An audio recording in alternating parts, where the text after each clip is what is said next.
Hello, അസ്സാം വലൈക്കും. Welcome to my channel. ഇന്ന് ഞാൻ പരിചയപ്പെടുത്താൻ പോകുന്നത് എങ്ങനെയാണ് ഞാൻ ഹെന്ന മേക്ക് ചെയ്യുന്നതെന്നാണ്.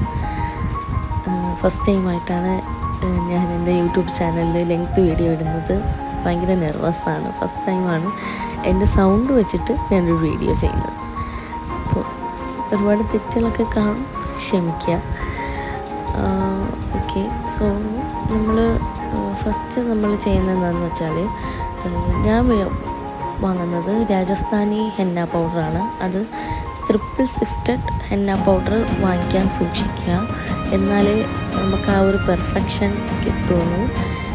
ഞാനിപ്പോൾ എടുക്കുന്നത് 100 ഗ്രാമിന് ഹെന്ന ആണ്. ഹെന്ന പൗഡർ 100 ഗ്രാം എടുത്താൽ മതിയാവും, കാരണം അതിൻ്റെ അളവ് വെച്ചിട്ടാണ് ഞാനിന്ന് പറയാൻ പോകുന്നത്.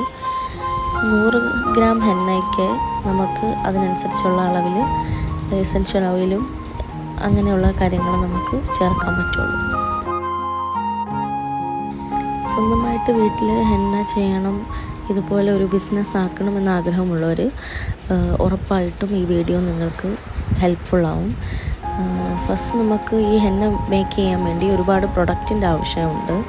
അപ്പോൾ ഞാൻ കുറേ മെഹന്തി ആർട്ടിസ്റ്റിനെ പരിചയപ്പെട്ടിട്ട് അവരോട് സംശയങ്ങളൊക്കെ ചോദിച്ചാണ് ഇതിന് ഫസ്റ്റ് ഇറങ്ങുന്നത്. നമുക്ക് ഫസ്റ്റായിട്ട് ചെയ്യാൻ നമ്മൾ ആദ്യം ഒരു ബിഗിനേഴ്സ് കിറ്റാണ് മേടിക്കേണ്ടത്. ബിഗിനേഴ്സ് കിറ്റ് ഇത് ഞങ്ങൾക്ക് അവൈലബിൾ ആണ്. നിങ്ങൾക്ക് ആവശ്യമുണ്ടെങ്കിൽ അറിയിക്കാം. ഈ കാണുന്ന നമ്പറിൽ നിങ്ങൾക്ക് മെസ്സേജ് അയക്കാം. ബിഗിനേഴ്സ് കിറ്റ് അവൈലബിൾ ആണ്. സോ 100 ഗ്രാമിൻ്റെ ഹെന്ന പൗഡറിൽ നമ്മൾ 30 ഗ്രാം എസൻഷ്യൽ ഓയിലാണ് ചേർക്കുന്നത്. 30 ml അത്രയും മതിയാവും.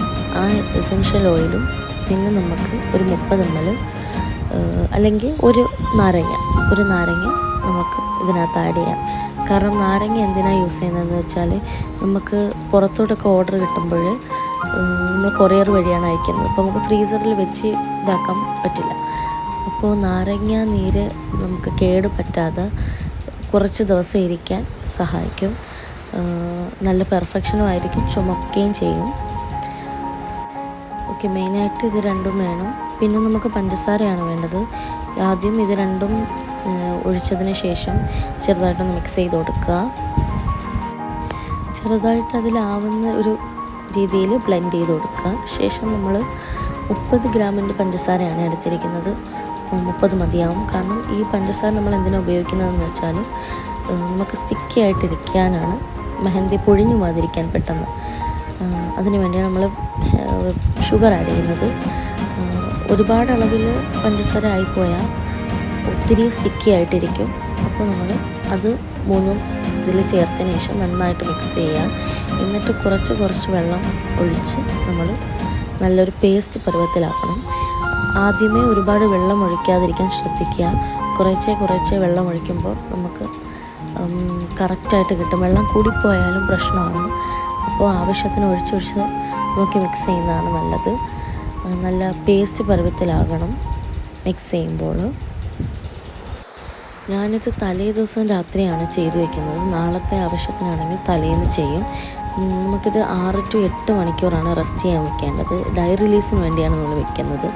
നമ്മളുടെ കാലാവസ്ഥയ്ക്കനുസരിച്ച് ചൂടാണെങ്കിൽ നമുക്ക് 24 മണിക്കൂർ വയ്ക്കാം.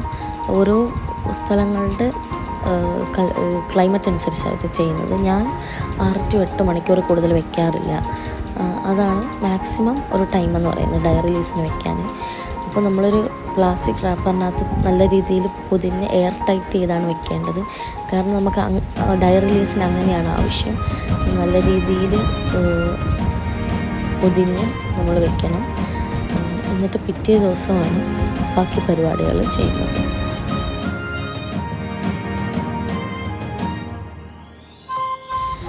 സോ 6-8 മണിക്കൂർ നമ്മൾ റെസ്റ്റ് ചെയ്യാൻ വെച്ചതിന് ശേഷമുള്ള ഒരു പരുവമാണ് മെഹന്തി. ഫസ്റ്റ് നമ്മൾ നോക്കുമ്പോൾ മുകളിലത്തെ ലെയർ ഫുള്ള് ഒരു ഡാർക്ക് ബ്രൗൺ ആയിട്ടാണ് നിൽക്കുന്നത്. ഉള്ളിൽ ജസ്റ്റ് ഒരു ഗ്രീൻ കളറും. അപ്പോൾ ഇതാണ് ഇതിൻ്റെ പരുവം. ദെൻ നമ്മൾ ഇത് ബീറ്റ് ചെയ്യണം, നല്ല രീതിയിൽ മിക്സ് ആക്കണം. ബീറ്ററുള്ളവർ ബീറ്റർ വെച്ച് നല്ല രീതിയിൽ മിക്സ് ചെയ്യണം. ബീറ്ററോ വിസ്കിയോ എന്ത് വേണമെങ്കിലും നമുക്ക് യൂസ് ചെയ്യാം.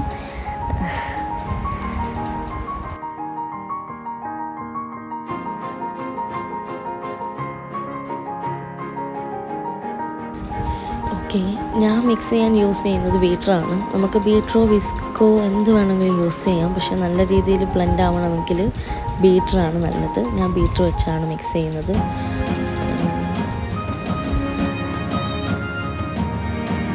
ഒരു 5 to 10 മിനിറ്റ്, 10 മിനിറ്റൊന്നും വേണ്ട, 5 മിനിറ്റൊക്കെയാണ് ഞാൻ ബീറ്റ് ചെയ്യാൻ എടുക്കുന്ന സമയം. കാരണം നല്ല രീതിയിൽ മിക്സ് ആവണം. നമ്മൾ ആവശ്യമുള്ള വെള്ളം നമ്മൾ ഇപ്പോഴും യൂസ് ചെയ്ത് വേണം ബീറ്റ് ചെയ്യാൻ. കാരണം നമ്മൾ കറക്റ്റ് വെള്ളം ഒഴിച്ചിട്ടല്ല തലേന്ന് നമ്മൾ സെറ്റ് ചെയ്ത് വെക്കുന്നത്. നമുക്ക് ഇപ്പോൾ ബീറ്റ് ചെയ്യുമ്പോൾ എത്രയാണോ ആവശ്യമുള്ളത് കുറച്ച് ഒഴിച്ചു കൊടുത്ത് നല്ല രീതിയിൽ ബീറ്റ് ചെയ്യണം. നമുക്കൊരു നല്ലൊരു സ്മൂത്തായിട്ടുള്ള ടെക്സ്ചറിൽ വേണം മെഹന്തി നമുക്ക് കിട്ടാൻ. അപ്പോൾ നല്ല രീതിയിൽ നമ്മൾ ബീറ്റ് ചെയ്യണം. നല്ല രീതിയിൽ നമ്മൾ സ്മൂത്താക്കുകയും ചെയ്യണം. നല്ല സ്മൂത്തായാലേ അതൊരു കറക്റ്റ് കൺസിസ്റ്റൻസി എത്തത്തുള്ളൂ.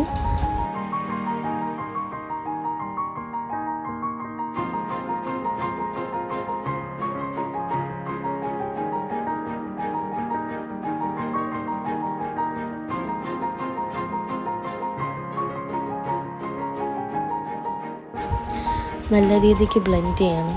ഇങ്ങനൊരു പരുവം എത്തുന്നത് വരെ നമുക്ക് ബീറ്റ് ചെയ്യേണ്ട ആവശ്യമുണ്ട്.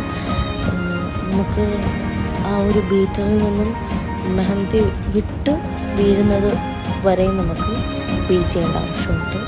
അതിൻ്റെ ടെക്സ്ചർ നല്ല രീതിയിൽ സ്മൂത്ത് ആവുന്നത് വരെയും ബീറ്റ് ചെയ്യണം.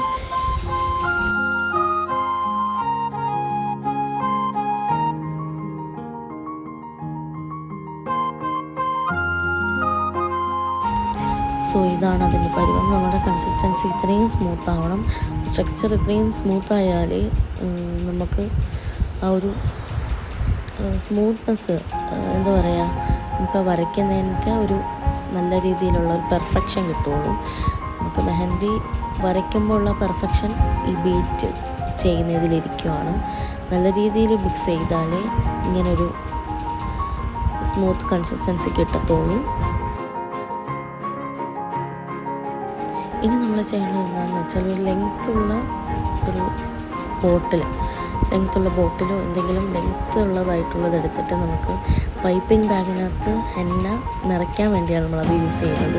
അപ്പോൾ നമുക്ക് എളുപ്പത്തിൽ ഹെന്ന അതിനകത്ത് ഇടാൻ പറ്റും. ഇതിന് പറയുന്നത് പൈപ്പിംഗ് ബാഗ് എന്നാണ്. ഈ പൈപ്പിംഗ് ബാഗിനുള്ളിലേക്കാണ് നമ്മൾ ഹെന്ന ഫില്ല് ചെയ്യുന്നത്.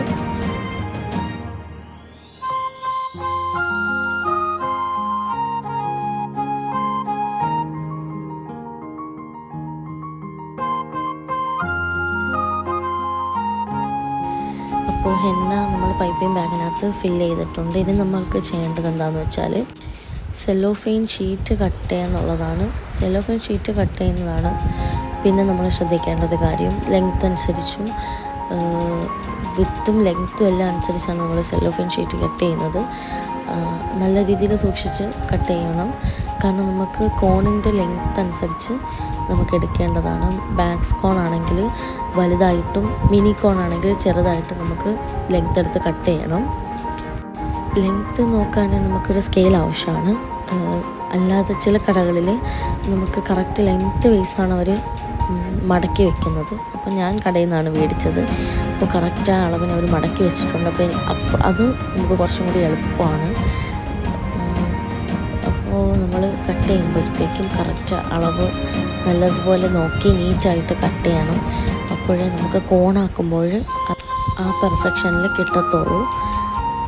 അപ്പോൾ നല്ല രീതിക്ക് കട്ട് ചെയ്യുക.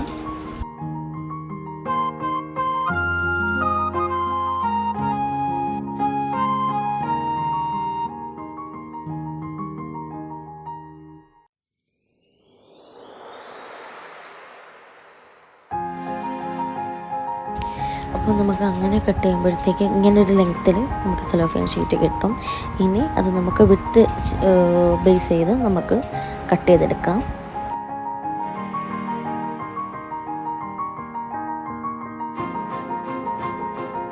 ഇനി എങ്ങനെയാണ് സെലോഫെയിൻ ഷീറ്റ് നല്ല രീതിയിൽ റോൾ ചെയ്യാമെന്ന് നോക്കാം. നമുക്ക് ബിഗിനേഴ്സിന് ഒരു പിന്ന് ആവശ്യമാണ്. അത് നമ്മൾ ടിപ്പ് ഭാഗത്ത് വെച്ച് കൊടുത്തിട്ട് നമുക്ക് നല്ല രീതിയിൽ റോൾ ചെയ്തെടുക്കാം. അങ്ങനെയാണെങ്കിൽ നല്ല പെർഫെക്റ്റായിട്ട് നമുക്ക് റോൾ ചെയ്തെടുക്കാൻ പറ്റും. നല്ല രീതിക്ക് റോൾ ചെയ്തിട്ട് സെല്ലോ ടേപ്പ് വെച്ച് നമ്മൾ നല്ല രീതിക്ക് ഒട്ടിച്ചു കൊടുക്കുക. ഇനി നമ്മൾ ചെയ്യേണ്ടത് എന്താണെന്ന് വെച്ചാൽ മെഹന്തി കോണിൽ ഫില്ല് ചെയ്യുക എന്നുള്ളതാണ്. നല്ല രീതിക്ക് നമ്മൾ കോൺ സെറ്റാക്കി വെച്ചിട്ടുണ്ട്. അതിലേക്ക് ഇനി മെഹന്തി ഫില്ല് ചെയ്യണം. മെഹന്തി ഫില്ല് ചെയ്തതിന് ശേഷം നല്ല ടൈറ്റായിട്ട് സെല്ലോ ടേപ്പ് കൊണ്ട് നമുക്ക് ഒട്ടിച്ച് നല്ല ടൈറ്റായിട്ട് തന്നെ ഇരിക്കണം അത്. എന്നാലും നമുക്ക് ആ ഒരു കൺസിസ്റ്റൻസിയിൽ നമുക്ക് മെഹന്തി വരയ്ക്കുന്ന സമയത്ത് പുറത്ത് വരത്തുള്ളൂ. നല്ല രീതിയിൽ നമ്മൾ ടൈറ്റ് ചെയ്ത് നമ്മൾ പാക്ക് ചെയ്യണം. സോ എല്ലാം ചെയ്ത് കഴിഞ്ഞു. ഞാൻ ഈ ഒരു ലെങ്ത്തിലാണ് എൻ്റെ കോൺ സെറ്റ് ചെയ്തിരിക്കുന്നത്. ലോഗോ സ്റ്റിക്കറെല്ലാം ഞാൻ ഒട്ടിച്ചു, എല്ലാം സെറ്റാക്കിയിട്ടുണ്ട്. ഇപ്പോൾ എനിക്ക് വന്ന ഓർഡർ അനുസരിച്ചാണ് ഞാൻ ചെയ്തിരിക്കുന്നത്. അപ്പോൾ നമുക്ക് ഫസ്റ്റ് കുറച്ച് നാളത്തേക്ക് അങ്ങനെ ആയിരിക്കും. നമുക്ക് കിട്ടുന്ന ഓർഡർ അനുസരിച്ച് നമ്മൾ ചെയ്യുക. അത് കഴിഞ്ഞിട്ട് നമുക്ക് ബൾക്കായിട്ട് ഓർഡർ കിട്ടുമ്പോഴത്തേക്കും ചെയ്ത് നമുക്ക് എല്ലാം നമുക്ക് പരിചയമായി വരും. സോ എല്ലാ വീഡിയോ ഇഷ്ടമായെങ്കിൽ സബ്സ്ക്രൈബ് ചെയ്യുക, ലൈക്ക് ചെയ്യുക, ഷെയർ ചെയ്യുക.